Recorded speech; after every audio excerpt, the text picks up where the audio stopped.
Coming to you from our opulent and luxurious 4x8 refurbished room closet at the national headquarters in Indianapolis. With duct tape, studio lights, and a mic that you barely can hear, we hope to entertain and educate you. This is the Tango Alpha Lima podcast.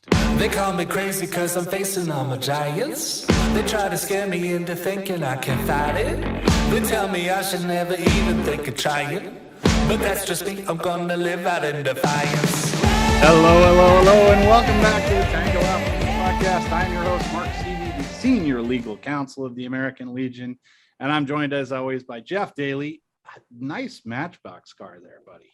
Thanks. It is.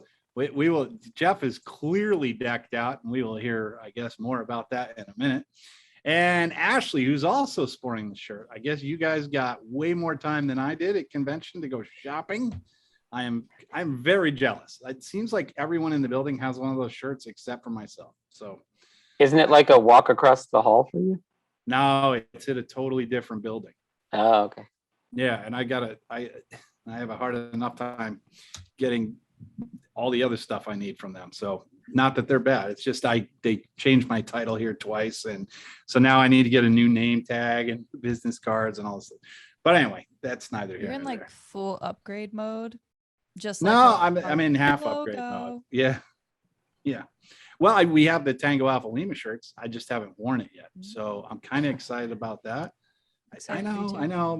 Super producer Holly has given me a look, but honestly, I wear dress shirts every day, so I haven't really had. Can we make a pact for the 100th episode? What are we on now? Is this 92? 7. Is it 8 more? Wow. That's so exciting. I was off by a full 20. What are we going to do for the 100th episode? I mean, that could be. Well, we're working on some things, but if we all wore the shirts, wait a minute. Well, our 100th episode would be right around Veterans Day, wouldn't it? Close, not exactly. I don't know what super producer is miming. I don't. I'm seeing a lot of numbers. And whatever she's doing, let's just. One. Oh, I think she's calling for a bunt in a squeeze play. 80. What? 80? What's 80? We're only at What's 80? The number. Oh yeah, I don't know. We're only at 80. Oh, episode 80 will equal 100 because the 9/11s have their own numbering system, is what she's saying. And those were 20. Wow, you guys that was are like really good. so joined at the brain. That's amazing. Did not That was do amazing. any of that together. At first, I thought she told me to bunt, but I couldn't figure out what. She lost me completely. But anyway, Ashley, how are you doing today? I'm doing quite well. Jeffrey, you are very racy today. I'm always racy. You are very racy. I'm like a race. I mean, check that out. What? Tell us about your weekend, buddy. Oh, I was at the races. It was super fun. Our car didn't win, but our team won the championship of the whole season. So It was awesome. Yeah, there you go. And you got to see it. I get to see it. I got to hang out on the winner's circle in one of the photos. It's awesome. Wow, look at that. All right, Jeff. Well, we're going to start. You can say you're a winner. We're Ish. He's winner adjacent anyway. All right, Literally Jeff. adjacent. We're going to start with you on a story that I know you and I have both been super excited for. I mean, I've been waiting for this one because, as always, one of our specialties is the United States Space Force. And they never cease to stop providing gems. So this story comes from phys.org. It's the U.S. Space Force unveiled its new dress uniform design Tuesday, aiming to make a future-forward mark for the Pentagon's newest uniformed service. The prototype for the uniform for the Space Force Guardians, as they have officially been designated, is a short navy blue jacket with a large flap over the right breast, secured by a diagonal line of 6 silver buttons. It has a standing collar and the service badge with a delta-shaped rocket pushing into a star is worn below the left breast. The jacket is matched with gray trousers or skirts. Modern, distinctive, professional. The Space Force called it in a tweet. I thought it was laughable. Laughable would have been the phrase that I But Now the story I originally saw was about people's reactions on Twitter and trying to decide if it was more Star Trek or Battlestar Galactica. I think it looks like Battlestar Galactica, like Adama yeah, wearing it in Battlestar Galactica. They just changed the color of the buttons. the strangest thing to me was the fact that they were like staring off into the distance, like third star from the right and straight on till dawn or some sort of nonsense. But and I told Jeff this earlier. It reminded me of an episode of Friends where Joey was talking about smell the fart acting, because they're just like looking off into the distance. It's the weirdest photo. If you're listening to this and you haven't seen it yet, I cannot urge you strongly enough to go out and look at the picture of this modern, distinctive professional uniform, because it's to me it looked like Galaxy Quest. That's all I kept thinking was, this is a Tim Allen movie. It has to be, because there's crazy. All right, Ashley, what do you got on this one? I will say I was equally as amused, but I did really like the diagonal button thing. I don't know why. It just, for me as a woman, made more sense, just because I know how the jackets have been constructed for women. Like anytime you tried to do like your name tape and your ribbon rack, like for men, you had the pockets, like, so like Right. it's interesting for like the diagonal, and like I would want to know like how they're doing like the measurements. I don't know. It was interesting for me. I didn't don't know theirs were different. I have a question for the lady in the square. Square. So the buttons being diagonal will have zero effect on the ribbon zero. rack. So you're still not winning. I'm okay. So let me digress. As a matter of fact, the buttons are going to go with the terrain instead of straight down. Go with the terrain. That is Wow. You know what? some That might be incredible phraseology. Can we get right the there. direct quoted? I don't want it on everything. You know what? You raise a really good point. I think I'm just aesthetically pleased with the uniform, and it's also like the first uniform that's been made with women in mind. So like maternity and some other offshoot kind of stuff as well. But it's a good point. I think it might present some challenges depending on the woman, but I don't know why. I like the aesthetic appeal to it. I am manifestly anti-diagonal. I don't. It bugs me on a like I just feel like if they're drunk and tipping over, it'll be straight up. That's the only thing I can like. It just bugs me on such a level, and the picture is just so. They're staring up into space. CB. No, I get it, but most Space Force people will not be in space. Like, I don't know that I need to keep reiterating this point, but you don't need to have diagonal buttons and stare off into space when you're sitting at a computer running a satellite. It's just weird to me. I don't understand it.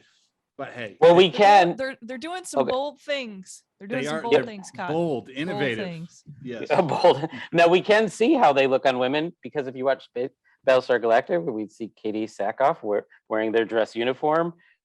And I just brought her up because I was just going to say that I met her once bowling. It was awesome. Yeah. Bowling. Yep. Honest, true story. I was at a bowling alley in the Valley of all places in Studio City, and we were walking in, and I go like, "That's Katie Sackhoff," but I'm not like, I don't do the whole. Right. So what I did was, when we walked by, and I go, "Excuse me, didn't you just travel across galaxies to find Earth, and now you're bowling?" Now you're bowling? Like, she actually thought it was funny. Her boyfriend did not, and I'm looking at him like, please, I'm not trying to hit on your lady here, sir. But it was a good time. So yeah, but you can watch the show and see how the diagonal buttons look. And it wasn't designed with, I don't think it was designed with women in mind. They say that they just ripped it off. Is how they designed it. They ripped it off from Battlestar Galactica. Stole it. I got to be honest, I have not watched Battlestar Galactica. The only reason I have any idea what you're talking about is that I have seen her in that uniform on Big Bang Theory. And that's. Are you telling me? Yeah, I know. It's with my two nerds here. I'm the one bringing up Battlestar Galactica. I think it fell in one of my dark areas where I was in the military and just didn't catch it. I don't know specifically. I know everyone raves about it, and I've never actually got.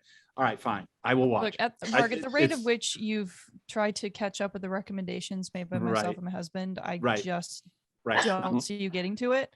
But I felt like your husband keeps getting me on the Loki, and I made it 2 episodes in, and I feel like he's going to grill me, so I have to really pay attention. And then I haven't had a spare minute, literally since Boise State. Like, I would love nothing better. Like, if I get the C virus, I will sit at home and watch Loki. That is my promise to you and to Robert. Oh, the letter C. Say if you get the coronavirus, the Rona, that you're just I thought you were talking about being seasick. I keep getting texts. I keep getting texts from my alumni group. There was one of my fellow people at the Citadel that has corona, and he's apparently sitting at home, and I'm just like, wow, that sounds delightful. Now I realize it's not delightful. It's not a good thing at all, but I keep thinking, wow, I could get so much TV in, but that's not going to happen. No, your kids would never allow it. Your kids would never allow it. Please. I can't even. Yeah. So speaking of your kids, would you get them this uniform for Halloween? Yeah. Unfortunately, they'll be going as Ariel, the Hulk, and Captain America. But that's a win for you. That's a win for you because they're not Batman. Big time. Yeah. Well, but that's because he goes to school every other day as Batman. He threw a fit because I put regular socks on him and not his Batman socks. And I mean, it was full on meltdown. It was craziness. Yeah. So I would do that now. But I do think the Guardians, I love that name, and I think the National Guard still should be upset that they're not the Guardians. I mean, just Ashley, should we put forward the copyright infringement case? Well, you're going to have some heavy competition because, the former Cleveland Indians are now the Guardians as well. And there's also another team out there. Yeah, but I think it's like a lady. Yeah, but that's a different industry. Well, see, the problem with the Cleveland Guardians is the fact they didn't bother to see if the URL was available or the name or anything else. So now the Cleveland Guardians baseball team will be paying the Cleveland Guardians women's skating or something. I don't even remember what it was, but it was something fairly obscure. They'll be paying them buku bucks, and good on them. Let it be a word of advice to you. Do a quick Google search before you name something. There's just a wild proposition there. All right, let's take a quick commercial break. We'll be back in 30 seconds. Delete. The American Legion is Veterans Strengthen America. We're in your community, supporting veterans, service members, and their families, enriching the lives of young people and promoting citizenship and patriotism. Our members are passionate about these core values. Help strengthen America by joining the American Legion today. For more information, go to legion.org/join. All right, and we are back, and for the 87th straight episode, we'll be talking about Afghanistan, hopefully for the last time. We're going to start with Military Times. While they wouldn't specifically detail what they told President Joe Biden earlier this year, 2 of the military's highest ranking generals told lawmakers on Tuesday that they did not support withdrawing from Afghanistan this year. For the first time, Army General Mark Milley, chairman of the Joint Chiefs, admitted that in his personal opinion, a force of 2,500 should have been allowed to stay in Afghanistan. I mean, I'm not going to go into it. That's great. He's saying that now, not particularly helpful, especially given a follow-up article that I saw in the New York Times. And this one, Al-Qaeda or ISIS could rebuild in Afghanistan. Top U.S. military commander in the Middle East expressed reservations about whether the United States could deny Al-Qaeda and the Islamic State the ability to use Afghanistan as a launching pad. Add all that in with the fact that we conducted an airstrike on what is now appearing to be a innocent guy who worked for a nonprofit, and our leaving Afghanistan is looking less and less bright. But Jeff, I know you had seen some of these stories. What was your take on all this? Well, I'd seen a bunch of stories, and the issues in this span 2 administrations, 2 political parties, that we all claim some gang affiliation with one can do no wrong and one can do no right. And it seems that there's a problem in general, with no pun intended. There's a problem with civilian politicians making decisions that will further their political aspirations. Because I remember when we talked about this before, one of the questions I said was, where were the generals? Where were the flag officers in this? Because I can't imagine that they would think it through and plan it the way that it went down. And now we're finding out that they didn't. They didn't plan it the way that it went down. And I read another article which is a little concerning, was that the president said that he never received that advice, and then these generals make this interview. So I'm assuming they're close to retirement if they're going out on a limb like that. But it's a problem of domestic voting, partisan politics dictating our military and foreign policy. I don't know how to fix it anymore. I think we're just so divided partisan wise that I don't know if we can fix it, but it's a problem. Yeah, my bigger problem, it's not even right or left or Democrat or Republican. It's like, I just want straight answers. Like now, I think we've all come to the conclusion it was a complete disaster, but now everyone's trying to pick up the pieces and we can't even get the same factual basis on what everybody's thinking about. Ash, what did you think? So I too think that the partisanship that has just embedded itself in this issue, right? Because like there's this stark contrast of how like chain of command works. Mm-hmm. So, everyone is, placing blame or pointing fingers around the federal government in these different junctures, trying to place the blame on like who gave the advice, who made the decisions, who came up with which plans, when, where, who knew what. And it's just like, we spend a lot of time and a lot of strategic, planning means, like, as you stated, with flag officers, generals, all these top level folks, we get this intel, we make this plan, and then we're like, hey, we're just gonna half-ass this real quick because it's time. We're gonna pull the trigger, and it's like, yeah, and then everyone's like, it wasn't my idea. Like, whose idea was it? Sorry, not me. Didn't do it. I won't take responsibility. And it's like, how can we get to a place where like we take responsibility for the action, and now like we're going to clean it up for a while? Like we've put an entire cohort of veterans in distress asking themselves, what was the point? And now there's repercussions for all of this, right? So we've had to like go in and mass evacuate people who now don't want to be under Taliban control for obvious reasons, or are fleeing to, countries or asylum areas where they will be welcomed. I mean, these are family, these are human beings who are being impacted by either the, slow choices that we make, or the super rapid fire ones that we make, pun intended. I will say, I got to give a little bit of credit to one guy, the Central Command General Kenneth McKenzie said he was the one that takes full responsibility for the drone strike that killed Afghan civilians. That in no way, shape, or form is praising that decision, but I do got to say, hey, at least he stood up and said it's on me. I mean, I'll take a little bit of responsibility. I mean, over nothing. That's leadership above rank. Yeah. So so at least he put some skin in the game. So I'll give him that. So yeah, I mean, let's hope. I don't want to talk about Afghanistan ever again. Let's hope it doesn't come to that. So, but we will. Of course we will. I mean, it's going to happen. All right, Ashley, topic number 3. What do you got for us? All right, so a lighter affair, if we shall, bit of enjoyable one. Do either of you ride motorcycles or have ever been on a motorcycle? Oh yeah, but I don't now because wife put the kibosh on that. She put the kibosh? She said no. Yeah, I mean, there were very good reasons that she put the kibosh on it. 3 of them, as a matter of fact. But yeah, no. Yep, smart woman. Keep her around. Keep her there. So more recently, Rob and I have started riding a motorcycle, specifically. I think it's the 2020 Harley Davidson Street, like something 750. So I've been learning how to ride myself.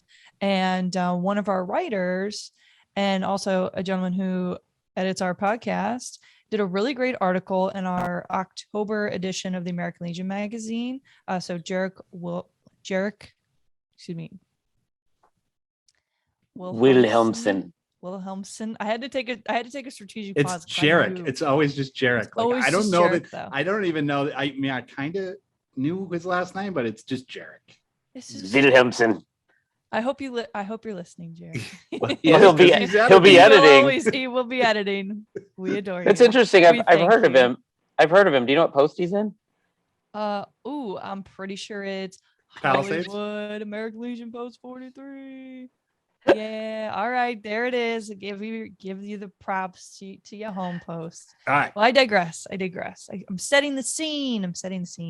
So, desert motorcycle adventure. So Jarek did a great piece about some of the more holistic wellness and retreat-based programs. But again, not the singularly most retreat program that's out there. But this one is called just lost my place there. So it's the Motorcycle Relief Project. So it was founded by Tom Larson. I guess the guy started off as an advertising copywriter. He ended up founding some, Healing Waters International, which is like a nonprofit in a different country. And then I guess at a dentist office, he just had picked up an off-road magazine and got inspired to start a writing group. And it's specifically for, veterans, for first responders, and also women, which is really cool. So essentially from what I understand, they're out on West Coast between Colorado, Arizona. They have a small group of veterans that share a cabin style retreat in either of those two states or more, right? For a week, they do a riding adventure. So they'll be on the bikes by day, and then they're doing recovery work at night. So they have a series of health and wellness workshops to promote camaraderie, healing, and to really just kind of take away some of the everyday burdens. But, as it says, participants kind of start as strangers. They come together. It really resembles, I think, the American Legion camaraderie in addition to what we feel in service. So readjustments for, civilian life, they take many forms. And Jarek had a really great quote by it's Mike Bobbitt. Bobbitt. Wow, this is where I'm at. Whoops. So Bobbitt. So Mike Bobbitt is a retired Air Force master or chief master sergeant, and he's a member of the American Legion post 2008 or 2008. American Legion post 2008 in 2008. Falcon, like, Colorado. is that an appropriate? Okay, I wasn't sure. I digress, y'all. So anyway, it's in Falcon, Colorado, and he himself elects into wind therapy. And I, of course, myself have been electing to wind therapy. I know Jarek is a wind therapy man, and obviously you, Mark, used to be a wind therapy man. But what do you guys think of this really cool story? I have said repeatedly, the best way to do therapy without doing therapy is just get a bunch of veterans out in the sticks somewhere and then keep them there overnight and put them around a fire, and invariably you'll have therapy. I'm a big fan. It's not unlike when I did rafting trips down the Colorado through the Grand Canyon or any of these other, I think the form of some of these changes, whether it's riding horses or riding motorcycles or walking through the woods or whatever else, but I'm in favor of all of them. So that's about my only thought. Jeff? I have participated in no wind therapy, so this is all academic to me.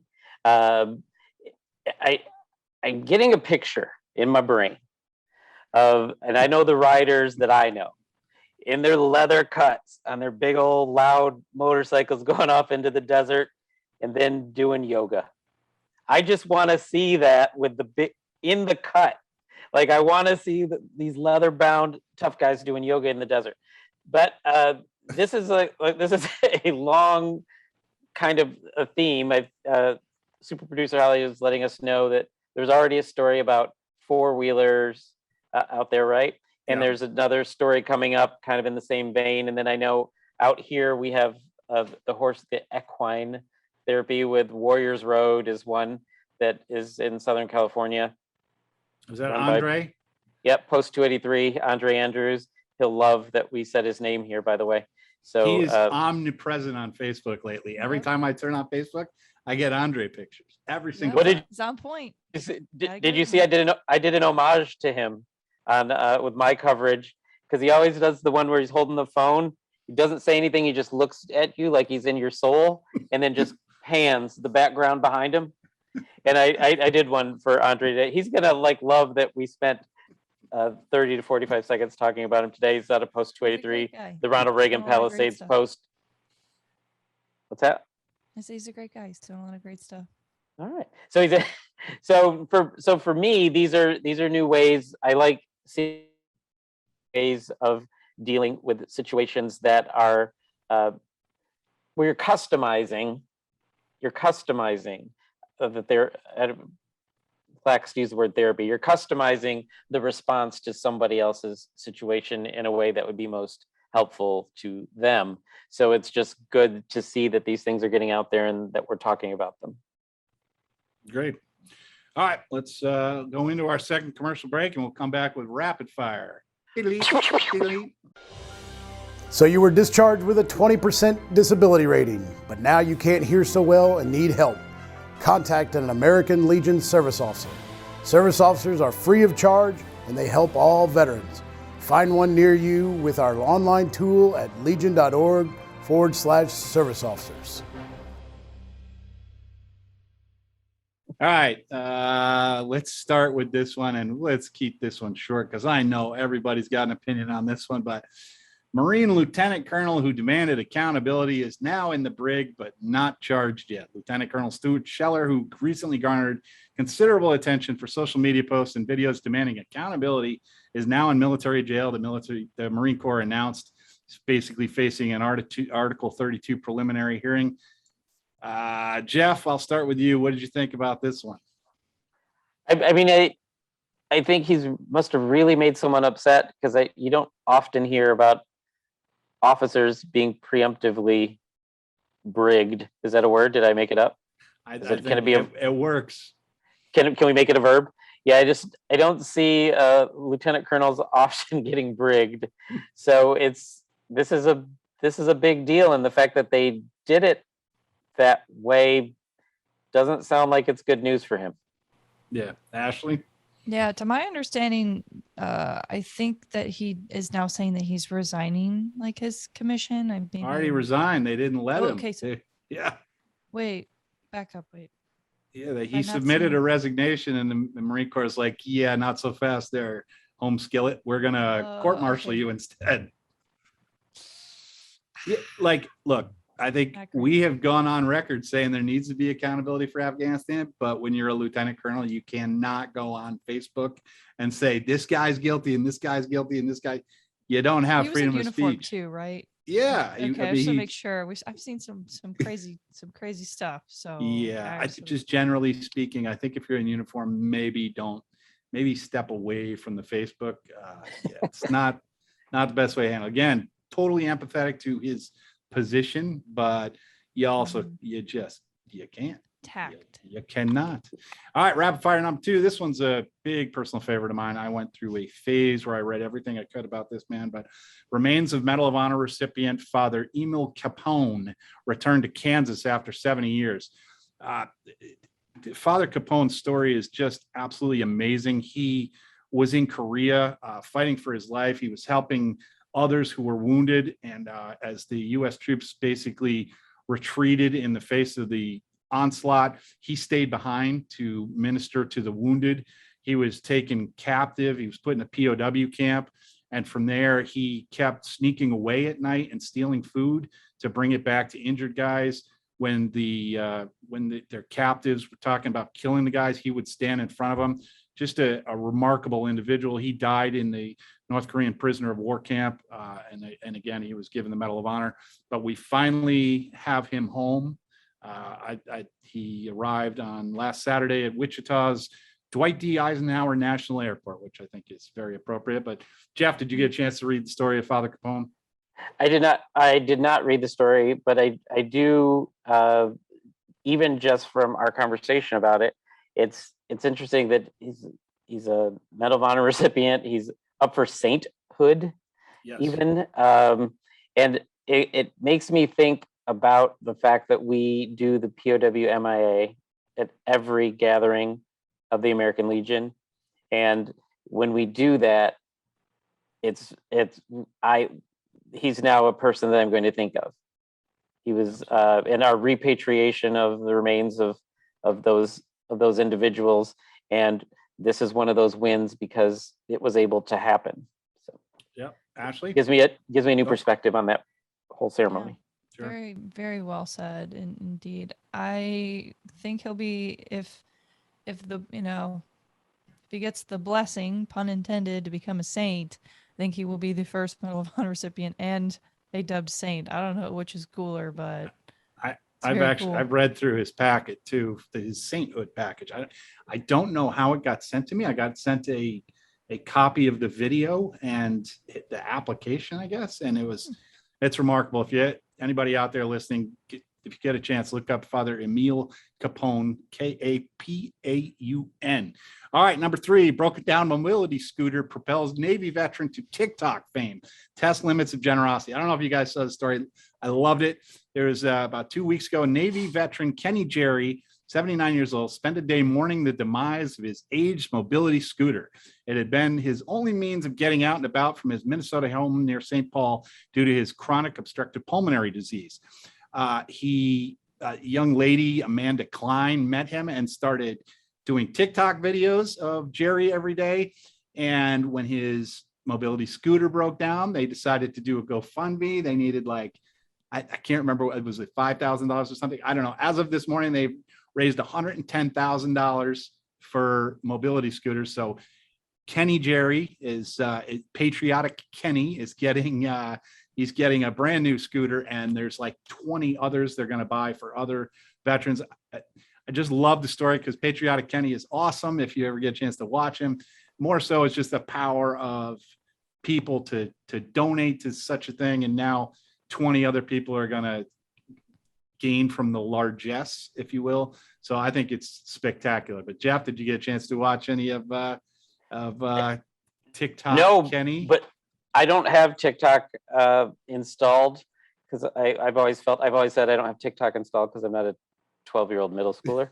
But I can kind of picture, because you get them on Instagram. People curate for me on Instagram, and they have that "Oh No" song. I can just see him putzing around, and then it runs out of battery, and it goes, "Oh no, no, no, no, no," and which is just tug at the heartstrings of people and get all that money, which is great. I love that people are doing this, and yep, love it. Ashley? It's so epic. It's great. It's so great. And all the responses to all of the fanfare and love that came in, he alternates, like there's some other thing too where he alternates between like giddy laughter and just tears because he just cannot believe like how many people have donated and like who have just taken joy out of just the hilarity of the situation. But I believe I'm trying to think what was his I'm trying to think, is he World War II or he's a Vietnam veteran, right? No. I think he was Korea. You talking about Kenny? Korea. Oh yeah, Korea. I'm sorry. I'm trying to think. He's a Korean veteran. Okay, Korea veteran. Okay, so that would have been early 1960s. Anyway, shout out to patriotic Kenny, and also, I mean, the unsung hero here is Amanda Klein, who just decided that she was gonna start doing TikToks of a Navy veteran. Good for her. Bravo. I don't know how super producer Holly's giving me a face, but I can't read it. So Jeff, if you want to translate that later on, let me know. All right. We can't say it on air. Oh, okay. All right.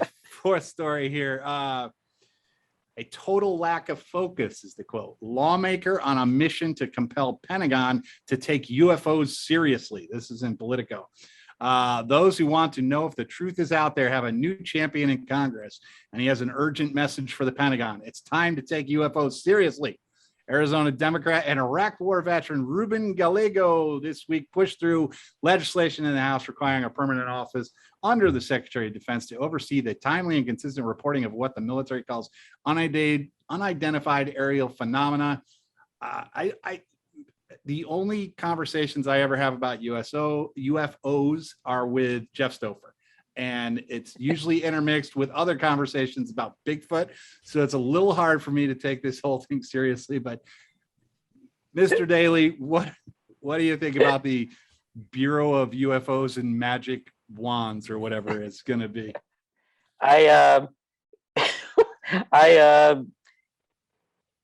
Well, let's just say this. I'm certainly glad that we have people that can take care of it. The Guardians with the right terrain navigating buttons can solve this problem for us, and they can triangulate and diagonalate just like their uniform and get to the bottom of it. And I can also picture people on Instagram doing #fake for all these photos that they're talking about as using as evidence of we need to panic. You can do a lot these days. I'm not sold. I'm not sold on visitors. I'm sold that it's unidentified and that it's flying and that it's an object. Ashley, are you buying or selling the proposition that the new kryptonite is diagonal buttons across the uniform? You know what? I have some choice words for you, but I'll probably get bleeped out. Yeah, I mean, are we going to be pouring over data from the UFO office? I would be certainly intrigued.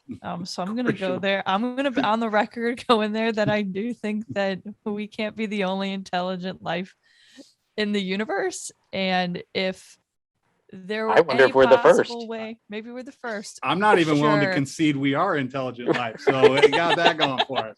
Yeah. Okay. So digressing. Yes. So yeah. I think it would be interesting. Maybe they can task it out to Space Force. I feel like it falls on their jurisdiction, right? But I think that yes, there are some things that are unidentified that do happen. I don't know. I'm a big Ancient Aliens girl. Of course you are. Of course I you really am. I don't know what that is. I tried to watch it one time. I made it about Jeffrey. 7 seconds into the show, and they were looking at some little. It was a wooden bird or something, and the guy's like, "Look, aliens!" And I was like, "Dude, I can't do it. I cannot." The crazy haired guy gives me a migraine. All right. Yeah. And I've got interested. Super producer Holly is she's all in on the Bureau of UFOs or whatever it is. So you're saying there's a possibility that it could be. So you're saying there's a chance. You're saying there's a chance. There's evidence of time traveling astronauts. Like I can go down the whole rabbit hole. Right. I'm entertaining Holly. Evidence of Photoshop is what there's evidence of. Yeah, I hope the simians take over soon. All right. So let's go to shout outs. 3 suicides in the 10th Mountain Division this week. Terrible situation. Thoughts and prayers out to the 10th Mountain. I hope they do a tactical pause. I hope they do something. Remember, if you're a veteran seeking assistance with any mental health issues, the Veterans Crisis Helpline is available. 1-800-273-8255. Guys, never the answer. So keep an eye on your buddy. If we got a hard enough time with veterans and keeping track of them. If you're in the military, you got your guys right there, man. Check in on them. All right, shout out to, we'll go to you, Jeff. All right, I want to do a shout out to, boom, the Indy series that happened in the Grand Prix of Long Beach that I was fortunate enough to attend. We had a booth there in the exhibit hall, and we were signing up members. We were engaging with current members. We were making branch humor with the different recruiters that were there. So the Marines had the most modest booth. Obviously the Air Force brought a semi and they built a dome, and there was all kind. The Marines brought in a Humvee and a pull-up bar, and they got a lot of attention on that pull-up bar because they were giving away T-shirts if you could do 20. I said I only have historical data of being able to do 20. I don't have anything current, but I want to shout out the Chip Ganassi race team who made us feel like complete family, and his personal generosity. We were able to give 80 tickets to the Legion family to watch the final race, which was awesome. And even inside the Legion, Mary Jo Andretti Dial, and yep, you heard that, Andretti. He's the other Andretti's niece, who we did get to meet. And as you know, Autry James, the commander in California, is a huge race nerd. I swear to you, I now know what he looks like as a child, what he looked like as a child, because his hand was shaking when he was giving him something to sign. It was the most adorable thing. Wow. And I don't say adorable about grown ass men very often, but that was adorable. So I want to, and then I'll just finally give it a shout out to everybody that worked the booth. And we had Legionnaires, we had Sons, we had Auxiliary, and we had Riders. And they were there every day, just spreading the good word, or for the good of the Legion. So it was a great thing. And I'm not typically a race person. Like, I just don't, it's not my thing. We didn't have one in Kalamazoo, Michigan. So, but for me to, Holly's questioning that, but it's for me to go walk in there and to buy one of these, I bought it, they didn't give it to me, is that's a big thumbs up to the experience. So way to go. And we won, our car didn't win, but our team won the Indy Series championship. Your microphone, it sounds like you fell into I fell into the pit. Yeah, it sounded like you were in the submarine races. Yeah. But I didn't pay for this though, and this is cool. Got a little Legion. So yeah. Somebody needs to hook me up with one of those. So hopefully super producer Holly has some little Matchbox. Now she's giving me the face. She does not. That reminds me. I got all this cool stuff, where I would love to see it. I would love to see it in Emblem Sales. Who do I have to call? Because I want more. They had more stuff, and I want. I'm sure they're listening right now. I would bet that they would be available sometime soon. So very nice. Ashley, you got any shout outs? I do. So I want to shout out our super producer Holly on her Bravo Zulu Award for the most excellent podcast production and behind the scenes woman who makes everything happen. She got a fancy little certificate and an awesome shirt that she showed us earlier on today. And I know that we mention her frequently, and I just want to give her recognition for everything that she does and keeping the ship afloat. So thank you, Holly. Lots of love. Yeah, but that's my shout out to our fabulous super producer. Wow. Yeah, if you guys out there like our podcast, it's because she made it good. And if you hate our podcast, the only thing saving it from going completely off the rails as super producer Holly. I will flat out tell you, no matter what score you give us, at least 30% of that is just Holly, not the rest of us. So. All right, Ashley, Jeff, we of course ran over. Shocker. That's never happened before, but it is what it is. All right, so I guess I will see you guys next week. Same time, same place, without the car. All right. See you guys. Bye. Oh, wait. Don't forget to subscribe to the Tango Alpha Lima podcast on YouTube, Apple Podcasts, Spotify, or wherever you find your podcasts. While you're there, don't forget to rate us, preferably with 5 stars, and leave us a review. And you can also send us feedback and love notes, or if you're into racing or all kinds of other cool stuff, we want to know about it. So send it to tangoalphalima@legion.org. You're way better at that than I am. So I think that's become a new thing. Yeah. All right, folks. We'll see you in a week. Bye.